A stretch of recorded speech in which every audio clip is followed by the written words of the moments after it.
खुलुमबाय बयनिबोसिमबो गाबोन जोङो क'क्राझार मिउनिसिपाल बर्डआवहाय मोनसे जोबोद ओंथि गोनां प्रग्राम लानाय जादों, हाबाफारि लानाय जादों। स्वच्छ भारत मिशन खौ जोङो बयबो मिथिगौ।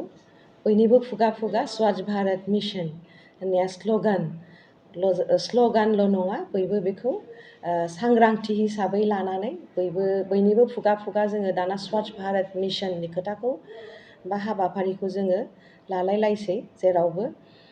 दा थिग बेबायदिनो जोङो माने गाबोनहाय मोनसे हाबाफारि लानाय जादों। जोंनि मानगोनां भारतनि प्रधान मन्त्रि श्रीजुत नरेन्द्र मदि बिथाङा गावनि मन की बातआवहाय एपिल खालामदों जे 1 तारिख 1 अक्ट'बरावहाय जाहाथे जोङो बयबो 1 घन्टा मोनसेखौ श्रम दान खालामो।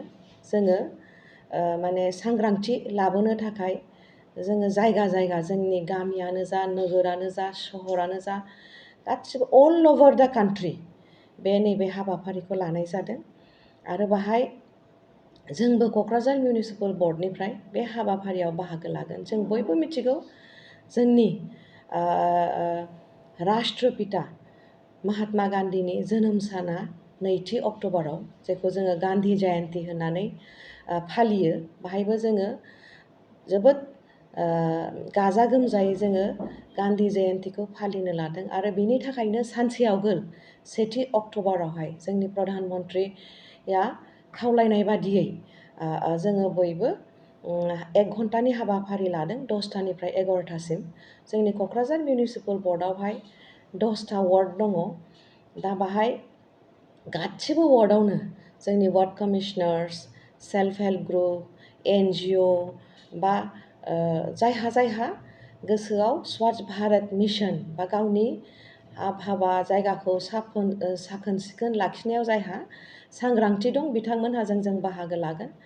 आरो बायदि बायदि डिपार्टमेन्टआबो जोंजोंनो ज' जानानै नैबे हाबाफारियाव बाहागो लागोन। PHE हेल्थ डिपार्टमेन्टआबो दहायै खावलायहरनाय जादों जों जाहाथे जयै हाबाफारि लानाय जायो।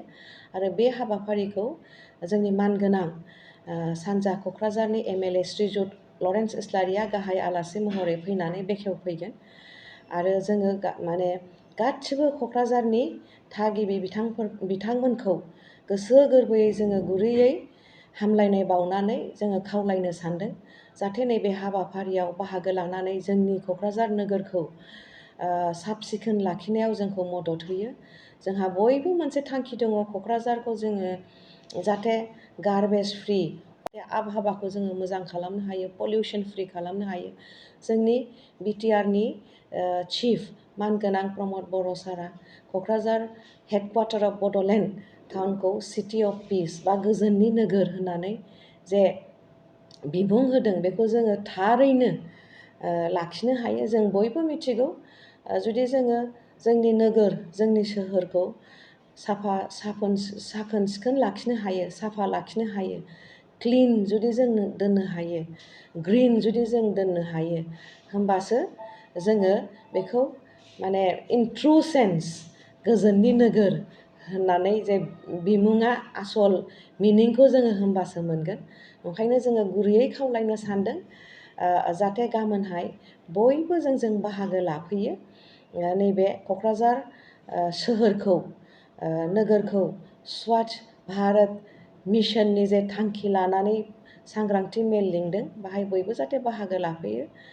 बिनि थाखाय जोङो गुरैयै खावलायदों। बाहाय जायहा गोसो दङ बिसोर स्वच्छता ही सेवा होननाय मोनसे पर्टेल दं, बाहाय रेजिस्ट्रेसन खालामनो हायो।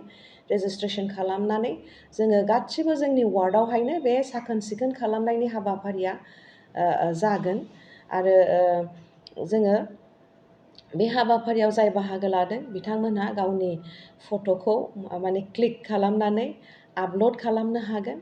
आरो जोङो बयखौबो खावलायो जाहाथे नैबे जोंनि जन आन्दलन, जोङो जे जोंनि देश, जोंनि भारत, जोंनि आसाम, जोंनि बड'लेण्ड ओनसोलखौ, जोंनि नर्थ इस्ट ओनसोलखौबो जाहाथे जोङो गासिबो नोगोरानो जा गामियानो जा सोहोरानो जा जोंनि दैमा दैसा जों गासिबो जायगाखौनो जाहाथे जोङो साखोन सिखोन लाखिनो हायो जाहाथे जोंनि आबहावाया माने मोजां जानो हायो बाहाय जोङो बे नैबे जे आन्दलन बे जे सोमावसारदों जोङो साखोन सिखोन दोननायनि बाहाय जाहाथे बयबो सोमावसारफायो बिनि थाखाय जोङो गुरैयै खावलायनाय जाबाय गोजोन्थों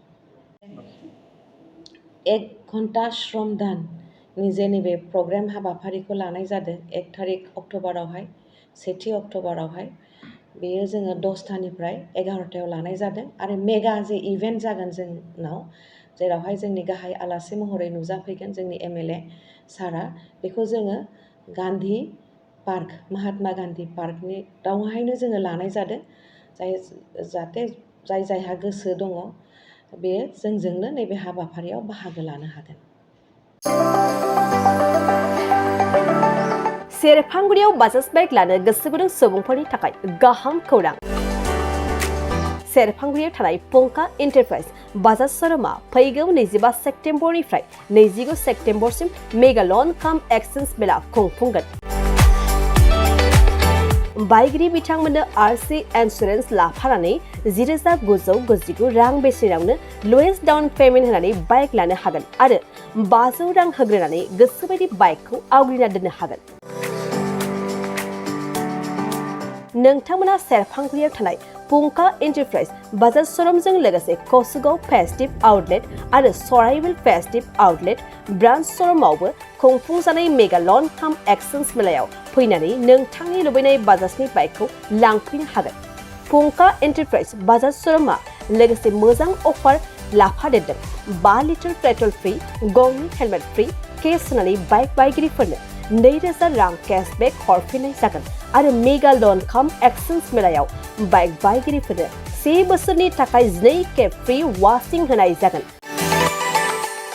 आबुङै मिन्थिबावनो थाखाय 6003817191 9101547892 आरो 9101598021 जानबुं नम्बराव खौरां लाहरनो